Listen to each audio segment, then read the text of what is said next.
Welcome to Trade Pro. In this video, I'm testing the highest profiting strategy I've shown on my channel so far 100 times in a row, but this time with the money flow index instead of the relative strength index. Many people would say the money flow index is superior to the relative strength index because it includes volume data in the equation. Another highly debated topic in the Forex trading industry is, can you actually rely on Forex volume data since there is no central authority for that volume data? I say the answer is yes, especially with exchanges like Oanda that are huge. I would say that the volume data provided by the individual exchange is relevant, and you would not get much of a different result if you were to compile all data from all sources for Forex trading compared to just Oanda price data and volume data. Okay, so that's just my opinion on the matter. Anyway, I'm going to go over a few of the setups, show you the strategy, how I'm going to be doing the test, and then do the 100 tests and show you all the results at the end. All right, so now I'll go over the strategy rules so you know what I'm actually testing for and show a few examples for you. So the first thing you need to look for is the trend direction, and you're going to do that with the 200 period EMA.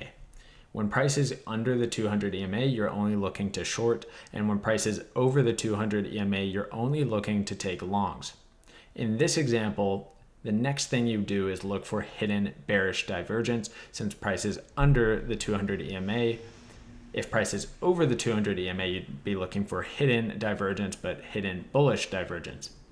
And you're going to do that with the money flow index. So essentially what you're looking for here is a lower high on price, but at that same time, a higher high on the money flow index. So if we take a look at this entire last pullback, you can see the high point for the money flow index. You want to draw a horizontal line across and see if this lower high has broken that previous high. Even though price is making a lower high, the money flow index is made a higher high. That is hidden divergence. Okay. So once you notice that, the next thing you look for is the stochastic cross down to give you the short entry. So in this case, the entry candle is right here on this. You simply are going to set the stop loss just above the stop loss indicator, and you're going to use the swing highs stop loss indicator placement, not the entry candle. Okay, so I'll show a couple more examples so that it makes sense, and don't worry, I'm going to show the indicators values and where to find the indicators as well. So let's go to the next example to the left here. So here's another example, and you can see that we have the hidden divergence in place.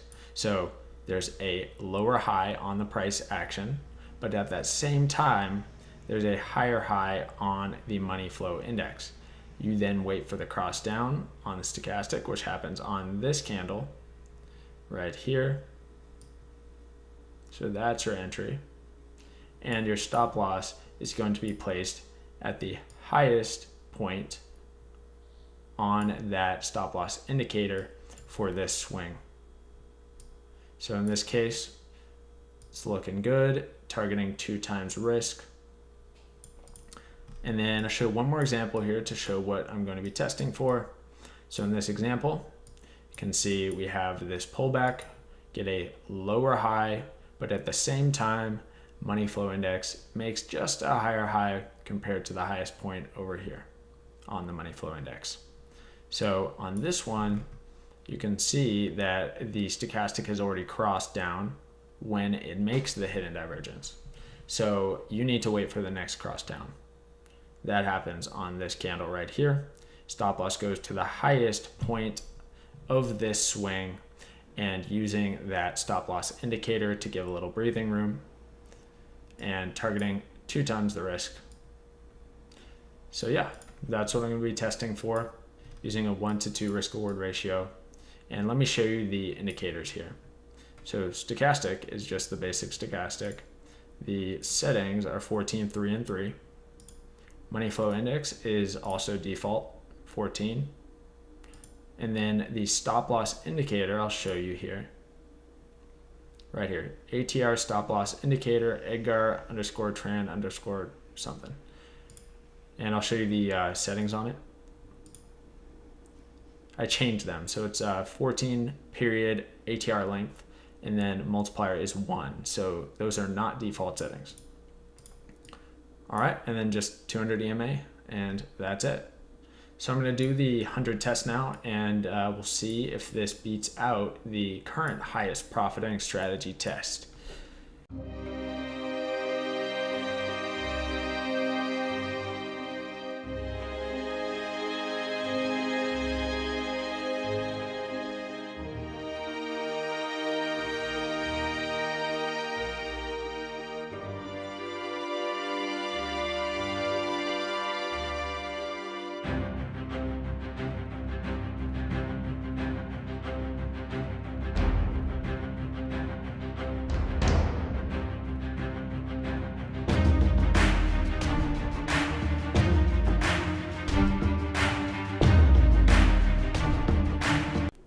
All right, the results are in, and they are good, but not quite as good as the test done with the RSI in the original video.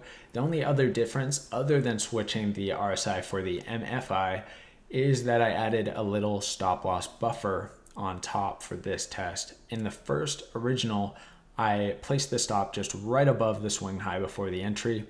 And this one, I added a little buffer above that swing high, and it did save a lot of trades on this test. So this test actually would have been worse off if I had used the original method of placing the stop directly above the swing high. Just the way that the MFI gave signals, it would be very funky at times. So it really helped having that stop loss buffer on this test. So I don't want to hear anyone saying that it was worse because I used that buffer. It saved a lot of the trades, and almost 0 times where the profit target was not hit due to that buffer being in place. So price has to travel farther, obviously, if you have a farther stop loss. But it was only a couple times where that happened, but there were many times where it saved the trade from being a loss, and it actually ended up being a winner instead. So just to be clear about the differences in this test versus the original. So another thing was the time for 100 trades. So this one took 8 months. The original, done with the RSI, took 6 months of price data. Then there were 48 winners and 52 losses on this test, while the original with the RSI had 54 and 46. So RSI test was quite a bit better there. Not enough where you can really make a strong case for the RSI being much better with this strategy, but decently better. It's just kind of a hard thing to make a good conclusion with, because this is only 100 tests, and each set of 100 tests has such a variance in the results. So I just can't make that conclusion, as this is still within the realm of normal variance within each set of 100 tests. Okay, hopefully you understand what I'm saying. Most wins in a row is 5, and most losses in a row is 6. So the RSI test was 4 and 4. So RSI still seems a little bit better there as well. And then they gained on the account 44% here and 62% on the RSI test. So quite a bit better. And on the RSI test, and once again, it kind of falls in that range of normal variance between each sample size of trades that you test. So I can't make a conclusion on which one's better based on this. It's just not that big of a difference. It's almost there, but it's not quite. I can't really make that call. So I'm going to have to call it a tie for now. Yeah, I mean, maybe over a series of 1,000 trades, they come out with exactly the same results. So yeah, it's hard to make that call. If this was 30% gain on the account, I could easily make that call, but it's just not, and it's like almost there, but it's not that big of a difference where I can really make a strong call. Maybe at most I could say the RSI strategy is a little better. I mean, I've used the RSI for a long time, and I like it. It's always been great. I've tested other indicators, and I've always gone with the RSI. So I personally choose RSI, but I don't think it's all that much better. So yeah, that is the test. The MFI was giving me some funky signals that were kind of bewildering at times. The way that it moved was kind of odd, but yeah, it still did a good job overall. All right, here it is on the spreadsheet, falling at spot number 7 out of 51 strategies tested. Seems like I need to make a milestone video called I tested 50 trading strategies and this is what happened, or something like that. But anyway, this one did very well, and obviously can't knock out Mr. First Place up here, but that's a tough one to beat. Hopefully after seeing 51 strategies tested on this channel, you guys have been able to bring your expectations down from the moon into the atmosphere, maybe even into the clouds. And if you're really lucky, even back down to the ground.